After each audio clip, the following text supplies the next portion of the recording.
नया IBN 7 हौसला है।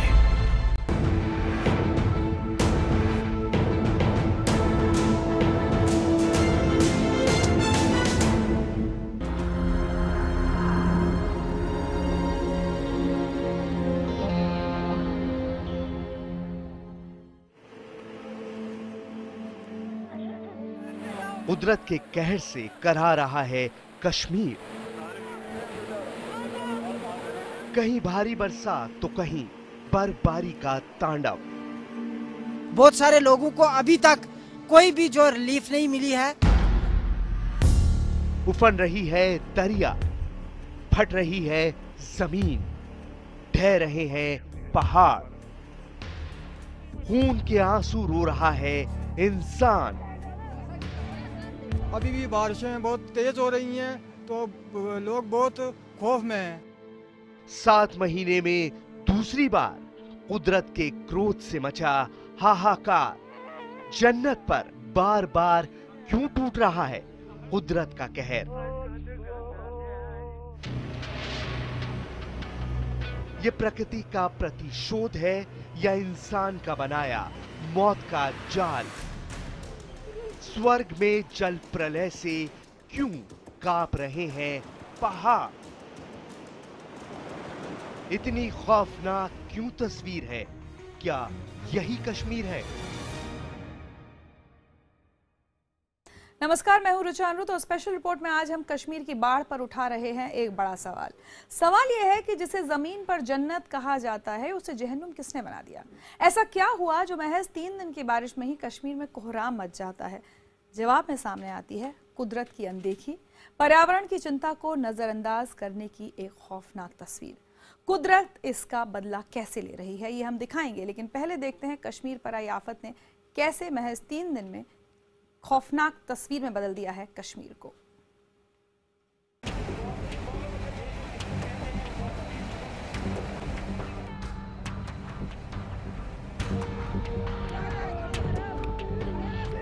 धरती के स्वर्ग में हाहाकार मचा हुआ है।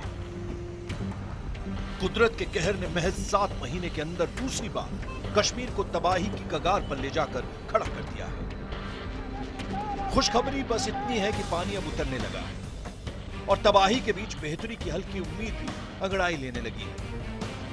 खुदा न खास्ता ऐसा सैलाब आए, 2014 में ऐसा सैलाब आया, यहाँ भी ऐसे हालात कुछ दिखाई देते हैं। लोगों को रेड अलर्ट भी किया गया और मशीनरियां जो हैं, जो भी गवर्नमेंट की मशीनरियां हैं वो इस वक्त काम पर लगी हुई है। लेकिन बेहतरी की उम्मीद तब तक ही है जब तक कि पानी दोबारा नहीं बरसता। मौसम विभाग ने अंदेशा जताया है कि 1 अप्रैल और 3 अप्रैल को दोबारा बारिश हो सकती है। फिलहाल कश्मीर घाटी में 3 दिन की लगातार बारिश के बाद बादल आराम कर रहे हैं, लेकिन अगर वो पानी लेकर लौटे तो सितंबर 2014 की तबाही फ्लैशबैक की तरह वापस आ सकती है, क्योंकि महज 36 घंटे की बारिश में ही जम्मू कश्मीर का क्या हाल हुआ है ये छुपा नहीं है।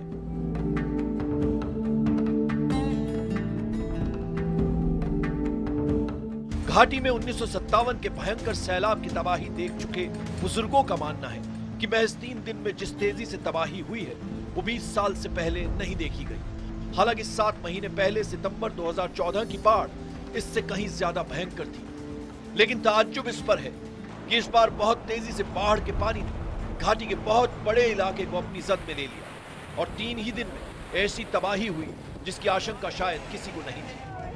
बडगाम की ये तस्वीरें अब कश्मीर घाटी का शोक बन गई हैं। बडगाम में भूस्खलन ने 2 परिवारों को जिस तरह से जमीन में ही दफन कर दिया, उससे सूबे में ही नहीं समूचे देश में सदमे का माहौल है।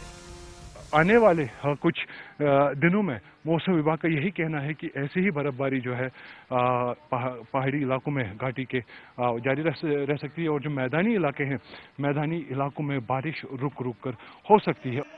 इस दर्द का शोर, बेगुनाहों की मौत पर आक्रोश विधानसभा तक गूंजा है। लोग राज्य सरकार से जवाब मांग रहे हैं। कश्मीर के लोग पूछ रहे हैं कि इस तबाही का जिम्मेदार कौन है। लेकिन भूस्खलन से मौत सिर्फ कश्मीर घाटी में ही नहीं हुई है। जम्मू के पास उधमपुर में भी तबाही का एक अलग चेहरा नजर आ रहा है। उधमपुर में बाढ़ की चपेट में आने से 3 लोगों की मौत हो गई है। इस तबाही का जिम्मेदार कौन है?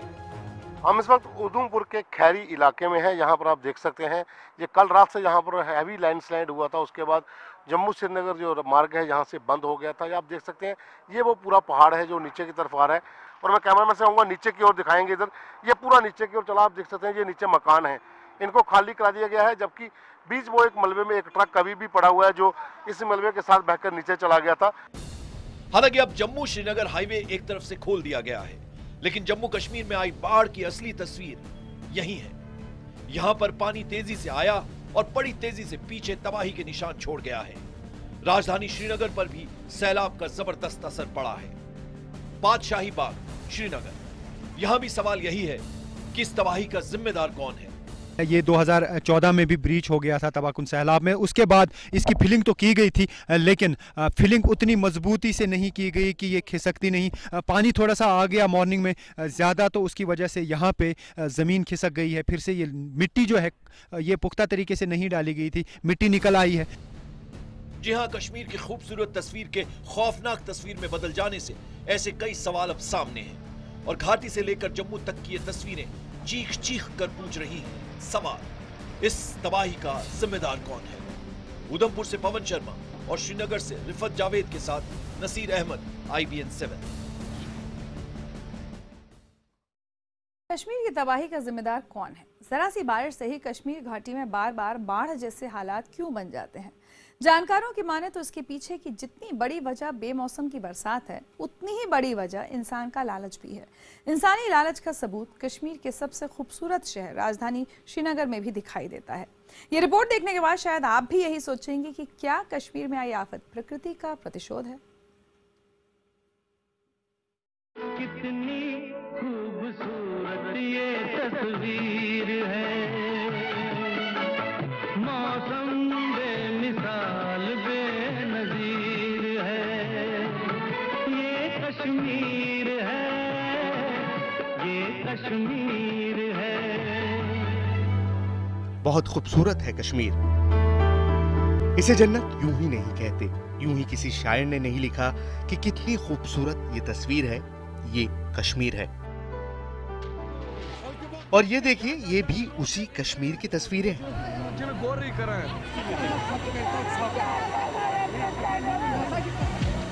जन्नत जहन्नुम में तब्दील हो चुका है। कितनी खौफनाक ये तस्वीर है, तो क्या यही कश्मीर है? खूबसूरत कश्मीर की खूबसूरत राजधानी श्रीनगर का मौजूदा सूरत हाल किसी को भी रोने पर मजबूर कर देगा। दरिया झेलम के किनारे बसा श्रीनगर अब खुद दरिया जैसा दिखता है। महज 3 दिन की बारिश में शहर के भीतर घुसे बाढ़ के पानी को निकालने के लिए 20 दमकल गाड़ियां लगाई गई हैं। परेशान है इस मामले में, पिछली बार भी ऐसा हुआ है। देखो लोगों में कितनी परेशानी हुई है, तो आज लोगों में जैसा दहशत फैला हुआ है, ये देखकर यहाँ भी पानी। लोगों को रेड अलर्ट भी किया गया, और मशीनरियां जो हैं, जो भी गवर्नमेंट की मशीनरियां हैं वो इस वक्त काम पर लगी हुई है। आप पीछे देख सकते हो, ये ड्रेनें जो हैं, ये ड्रेनों का काम चल रहा है, पानी निकाल रहे हैं। लेकिन श्रीनगर से बाढ़ का पानी निकालना आसान नहीं है, इसमें कई दिन लग सकते हैं। 7 महीने पहले भी पिछले साल सितंबर में आई बाढ़ ने श्रीनगर का कुछ ऐसा ही हाल किया था। सैटेलाइट की ये तस्वीर उसी बाढ़ की है। ये तस्वीर श्रीनगर के बाहरी इलाके के रेलवे स्टेशन की है, जो रेलवे स्टेशन सैटेलाइट से खूबसूरत टी के आकार का दिखता था। देखिए सैलाब ने उसका क्या हाल कर दिया। बख्शी स्टेडियम की ये तस्वीरें भी खूबसूरत शहर के जहन्नुम बन जाने की कहानी कह रही हैं। सितंबर 2014 की बाढ़ में शहर की खूबसूरत जवाहर नगर इलाके का भी कुछ यही अंजाम हुआ था। हालांकि इस बार श्रीनगर में बाढ़ के हालात 7 महीने पहले जैसे नहीं है, लेकिन इसमें शक नहीं है कि शहर और दरिया एक बार फिर एक जैसे नजर आ रहे हैं। सवाल यह है कि बार बार श्रीनगर का ये हाल क्यों बन जाता है? आखिर इस तबाही का जिम्मेदार कौन है? आइए देखते हैं वो तस्वीरें जो बताती हैं कि तबाही का जिम्मेदार आखिर कौन है। ये तस्वीर लोगों का लालच, प्रशासन की लापरवाही और कुदरत को नजरअंदाज करने की संगीन कहानी बयान करती है। दरअसल पिछले एक दशक में श्रीनगर की झीलें और फ्लड चैनल खत्म हो गए। उनके ऊपर लालच की इमारतें तामील कर दी गईं।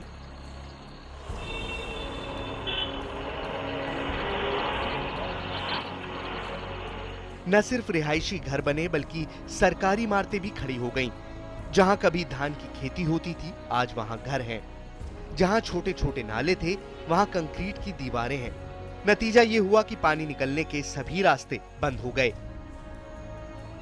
इसमें पानी निकलने का कोई रास्ता है ही नहीं। पानी जो भी आता था उधर से अलची बाग से, वो सारा इसी में जमा होता था।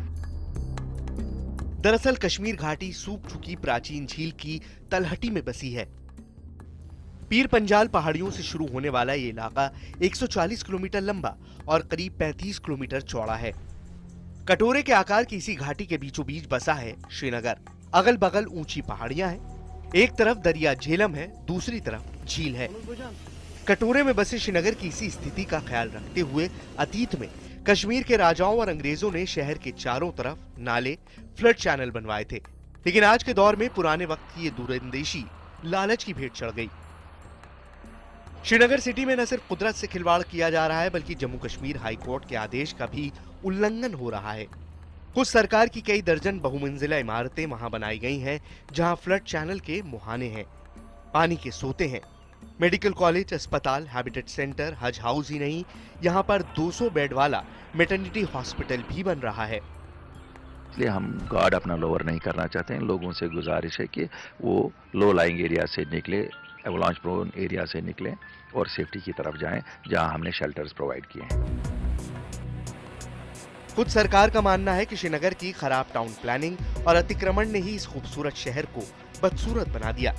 इतना बदसूरत कि जरा सी बरसात होते ही जैसे ही झेलम का पानी खतरे के निशान के आसपास आकर टिकता है, शहर में पानी जमा हो जाता है।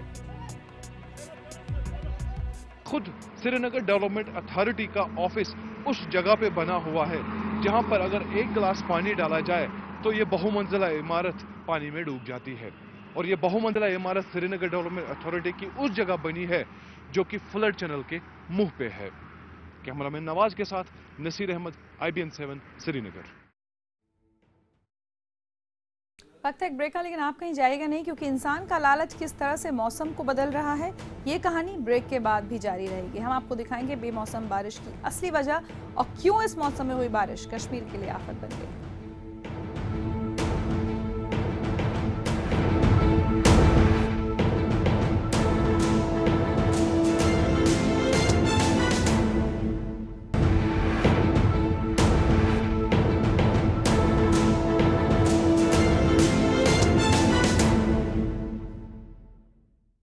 आप देख रहे हैं स्पेशल रिपोर्ट और हम उठा रहे हैं बड़ा सवाल कि कश्मीर की खूबसूरत तस्वीर को किसने खौफनाक बना दिया। श्रीनगर की कहानी आप देख चुके हैं, जहां इंसान के लालच ने इसे बाढ़ के कटोरे में बदल दिया है, जहां बारिश का पानी जमा हो जाता है। सूबे के बाकी हिस्सों की हालत भी जुदा नहीं है। यही वजह है कि जब जलस्तर घट रहा है तब भी बाढ़ का खतरा बरकरार है।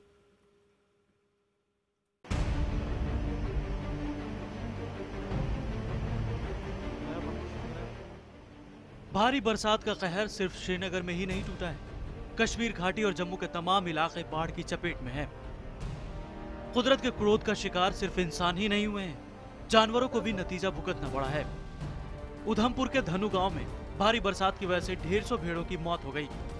पशुपालन विभाग मौत की सही वजह का पता लगा रहा है।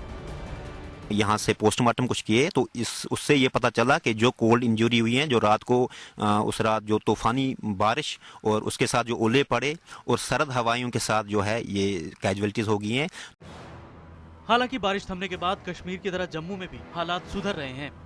घाटी में भी जलस्तर घटने के साथ लोग बिखरी जिंदगी समेटकर कारोबार में जुटने लगे हैं। हाँ, इससे भी थोड़ा राहत मिल रहा है। अभी नॉर्मली हम अपने हाउस बोट का थोड़ा मेंटेनेंस कर रहे हैं, साफ सफाई चालू कर रहा था। लेकिन ऐसा नहीं है कि खतरा पूरी तरह से टल गया है। फिलहाल ये जो नाले हैं वहाँ पर इस तरह की जो बिल्डिंग्स है, बड़ी बड़ी बिल्डिंग्स उनके रास्तों में बन गई है। तो ऐसे में जब पानी को कहीं जगह नहीं मिलेगी तो वो अपने नदी जो है अपने किनारे तोड़ेगी और उसके बाद इस तरह का जो कहर है वो होना जो है वो लाजमी है। लेकिन फिलहाल मौसम शांत है। खतरे से निपटने के लिए केंद्र और राज्य दोनों ही जी जान से जुटे हैं। कश्मीर घाटी में अब राहत और बचाव के साजो सामान से लैस एनडीआरएफ की 8 टीमें मौजूद हैं। बारिश की चेतावनी के मद्देनजर सारा जोर नदियों के किनारे बसी आबादी को सुरक्षित जगहों पर पहुंचाने पर है। संगम में वाटर लेवल 16.45 है, 23 हमारा खतरे का निशान है। श्रीनगर में 18.3 पे पहुंचा है, 19 हमारा खतरे का निशान है। हमें उम्मीद है वाटर लेवल और कम हो जाएगी, लेकिन अभी तक हमने अलर्ट रखा हुआ है। दरअसल खतरा इसलिए है क्योंकि भारी बारिश एक गंभीर मौसमी घटना है। मौजूदा बारिश और बर्फबारी की वजह वेस्टर्न डिस्टर्बेंस और समुद्र की तरफ से आने वाली हवाएं हैं, लेकिन इसमें जलवायु परिवर्तन का भी बड़ा हाथ है। पुणे के इंस्टीट्यूट ऑफ ट्रॉपिकल मेट्रोलॉजी के मुताबिक जलवायु परिवर्तन की वजह से पूरी दुनिया का तापमान बढ़ रहा है, लेकिन पिछले 150 सालों में जितना तापमान पूरी दुनिया का बढ़ा है उससे 2 गुना हिमालय और तिब्बत के अंदर तापमान बढ़ोतरी हुई है। हालांकि तापमान बढ़ने की कई वजह हो सकती हैं, लेकिन सबसे बड़ी वजह इंसान का लालच ही है, जिससे जल स्रोत सूख रहे हैं। सितंबर की बाढ़ के बाद पर्यावरण मंत्रालय की रिपोर्ट से यह खुलासा हुआ था कि पिछले 100 साल में कश्मीर में 50% से ज्यादा तालाब खत्म हो चुके हैं। यही तालाब बारिश का पानी सोखते थे, लेकिन अब कश्मीर में 2 से 3 दिन की लगातार बारिश से ही झेलम का जलस्तर बढ़ जाता है। जम्मू से पवन शर्मा और नसीर अहमद के साथ अमित चौधरी, श्रीनगर, IBN 7।